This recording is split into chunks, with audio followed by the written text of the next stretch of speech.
In this video, we're going to talk about how to select the perfect host for your business video show coming up. What's going on, everybody? My name is Karim Mustafa. I'm co-founder and CEO of Tribe Tactics. And in this series of videos, we basically want to give you everything that you need to be able to plan and grow your very own original series for your business. And today we're going to be talking about how to actually select the perfect host for your show. So the first thing to keep in mind is that many shows naturally gravitate to their leadership team, for example, their CEO or another C-level exec or a VP or a director to host a show. And that's all well and fine, and that might be what you end up doing anyway. But in the same time, consider that, especially after the end of this video, consider that there's a lot of other people in your organization that are just as capable, and in some cases a lot more capable than your leadership team to actually lead the episodes as you create them week on week or month on month. So I did want to share with you a couple of notes in no particular order. The first one is that charisma is great, but only when it's natural. A lot of people think, you know what, the host has to be a very charismatic person, and I would completely agree with that. Perhaps I may not agree on the definition of charisma, because a lot of us, when we think of charisma, we think of like the perfect like Hollywood star, like charisma, like cliche charisma, right?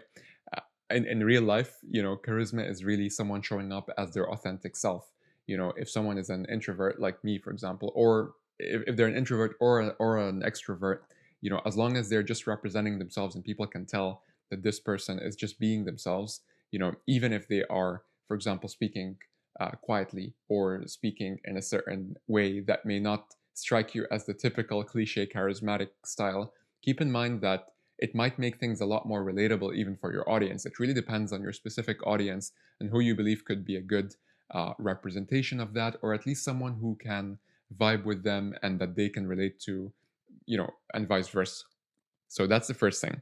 The second thing is that people care about the message and the content of your episodes. They're not tuning into your show to provide like an actor's assessment of how well, how well these people are on camera, or how the delivery was. Sure, they care about these things and they naturally take note of it. But ultimately, specifically for businesses, they care about the contents of the episode. What are you here to say? What's the message that you're going to be sharing? Whether you're doing these episodes by yourself or whether you're having them in conversation with other guests on your show.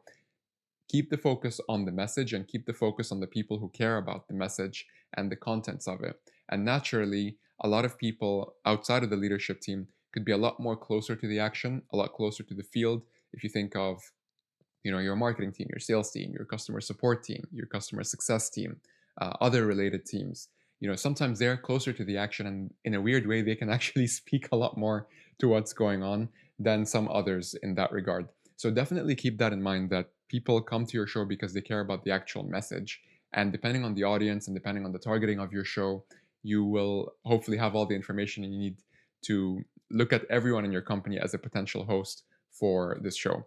And then last but not least is to actually find someone who can, as mentioned, relate to your guests and audiences, but also, someone who, as Gino Wickman would say in his book Traction, someone who wants it, someone who gets it, and most importantly, someone who has the capacity to do it.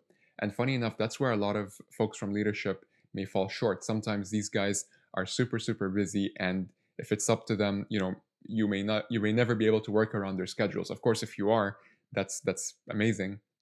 But many times you might want to find someone else who actually has the time to be able to dedicate to something like this, week in, week out, month in and month out. So again, that's a vote for others in the organization that may not come to you right away as a potential host for your show.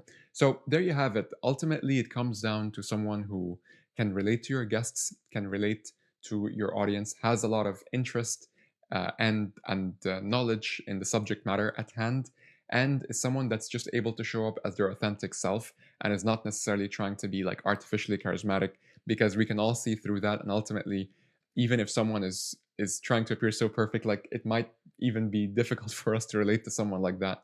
We're looking for someone like us. We're looking for someone that we can relate to and that we can sort of follow on, episode on episode as we go through the show. So hopefully that was helpful. Please let us know what you thought in the comments below.